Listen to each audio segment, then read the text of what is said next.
এখন প্রায় 50-60 জন লোক, আমরা কাউকে আটকাইতে পারি নাই, শুধু একে আটকাইছি, একে শুধু ধরছি। আপনারা প্লিজ আইসেন আমাদের কাছে, আইনি সহযোগিতা দেখান।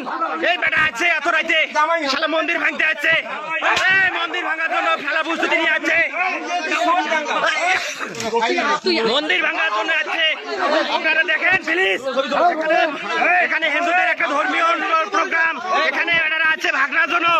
আপনারা প্লিজ দেখেন, সবাই দেখেন কি করছে এই বেটা।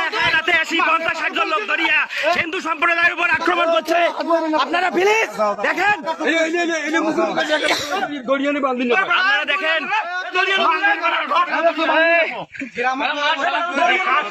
এখানে একটা হিন্দু ধর্মী সম্প্রদায় তারা ভাঙ্গিয়া কি করছে আপনি দেখেন। আমরা একে আটক করছি অনেক কষ্টে, আমরা এখানে অনেক কষ্টে আটক করছি। আপনারা প্লিজ দেখেন, এই বেটা আছে